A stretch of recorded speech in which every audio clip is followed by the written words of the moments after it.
Assalamualaikum warahmatullahi wabarakatuh. Kembali lagi bersama saya Rizky Padilah di channel YouTube saya. Di sini kita akan membahas lagi mengenai pentingnya mendengarkan gitu dalam interpersonal skill. Baik, kita akan memasuki dulu yang pertama, apa yang disebut dengan mendengarkan.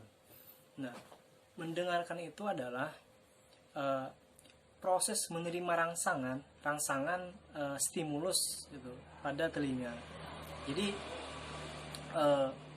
telinga ini dia berfungsi sebagai mendengarkan gitu. Nah, jadi ketika ada suara, maka secara otomatis telinga ini menangkap gelombang-gelombang suara tadi gitu. Itu mendengarkan.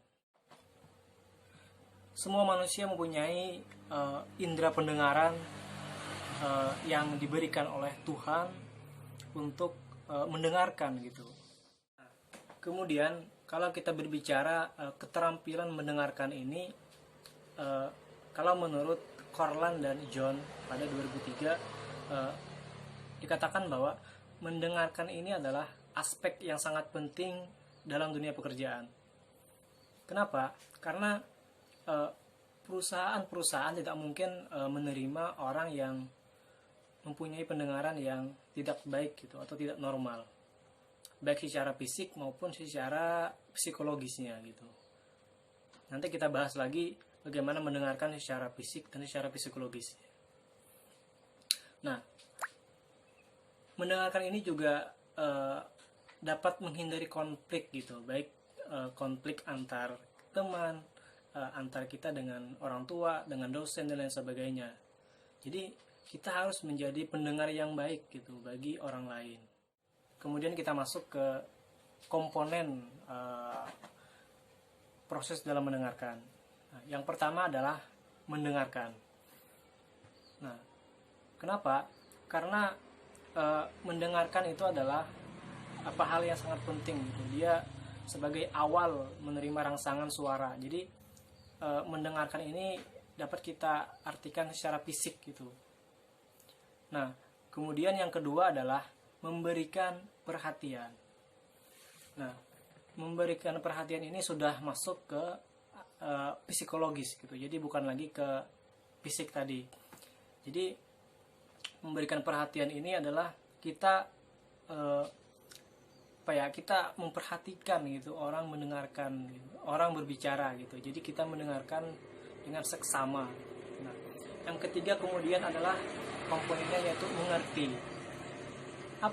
Mengerti apa yang diberitahukan oleh orang yang berbicara. Jadi kita paham apa yang disampaikan, itu sangat penting. Yang kemudian komponen yang keempat adalah mengingat. Nah, mengingat ini juga sangat penting karena mengingat ini adalah proses peralihan antara telinga ke otak. Jadi setelah didengarkan oleh telinga, maka secara langsung akan sistem saraf telinga ini akan menyalurkan ke otak kita untuk memprosesnya gitu. Jadi kita dapat mengingat apa yang kita dengarkan.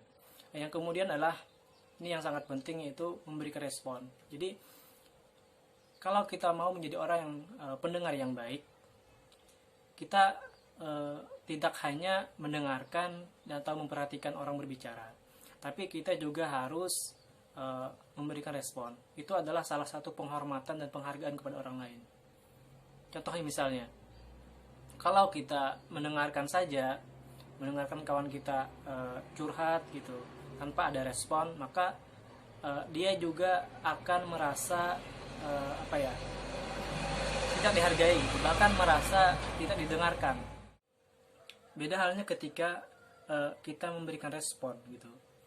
Ketika teman kita curhat, dia nangis-nangis misalnya, kita dengarkan dulu dia berbicara. Setelah dia selesai berbicara, kita berikan respon. Responnya bisa berupa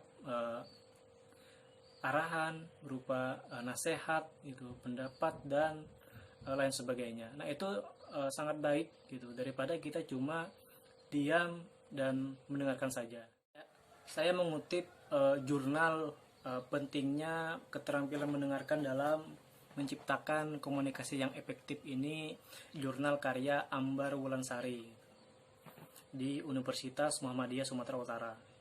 Dalam jurnal ini dia menjelaskan bahwa mendengarkan juga merupakan aspek yang sangat penting gitu bagi terciptanya komunikasi yang efektif. Jurnal ini menggunakan pendekatan deskriptif, eksploratif gitu. Jadi dia menggunakan studi pustakawan gitu dengan mengumpulkan data-data sekunder. Pada jurnal ini disebutkan ada 3 tipe mendengarkan. Yang pertama adalah mendengarkan isi atau content listening. Mendengarkan isi ini maksudnya adalah kita mendengarkan apa yang dibicarakan oleh orang lain yang kita dengarkan. Jadi isinya apa harus kita pahami dulu. Itu tipe yang pertama. Kemudian tipe yang kedua adalah mendengarkan secara kritis gitu atau critical listening.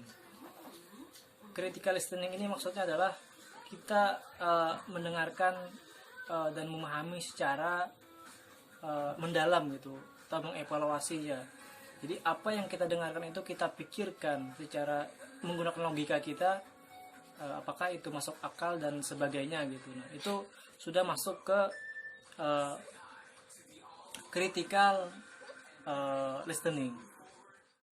Kemudian aspek yang ketiga ini adalah mendengarkan dengan empati atau empathic listening. Mendengarkan dengan empati ini maksudnya adalah kita memahami dan merasakan apa yang dia rasakan gitu.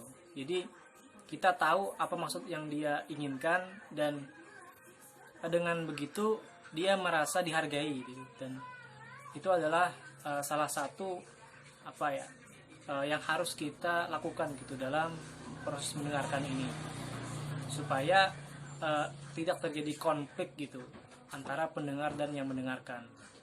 Nah, itu 3 tipe tadi. Nah, jadi menjadi pendengar yang baik itu dibutuhkan dalam segala aspek. Itu baik dalam pendidikan, organisasi, dalam pekerjaan, dan lain sebagainya. Misalnya saja dalam dunia pendidikan, ketika ada diskusi atau ada presentasi, di situ kan biasanya terjadi adu argumentasi gitu, baik antar kelompok atau antar individu. Nah, pada saat itu kita penting memiliki pentingnya menjadi pendengar yang baik gitu. Bagaimana caranya? Nah, yang pertama adalah kita harus mendengarkan dulu orang lain berbicara gitu. Jangan pernah memotong pembicaraan orang lain sebelum dia selesai berbicara. Nah, setelah dia berbicara dan kita telah mendengarkannya, maka lalu kita berikan respon itu, baik argumentasi dari kita yang sependapat dengan dia atau yang berbeda pendapat. Nah, sekalipun berbeda pendapat, kita akan tetap dihargai gitu, karena kita telah mendengarkan dirinya mengemukakan pendapatnya gitu. Berbeda ketika kita memotong pembicaraannya karena kita tidak sependapat dengan dia. Nah, itu akan potensial terjadi konflik gitu antara kita dengan yang berbicara. Makanya sangat penting menjadi pendengar yang baik. Ya, sekian dulu konten dari saya, semoga bermanfaat dan kita dapat mengaplikasikannya dalam kehidupan sehari-hari. Jangan lupa like, subscribe, dan komen.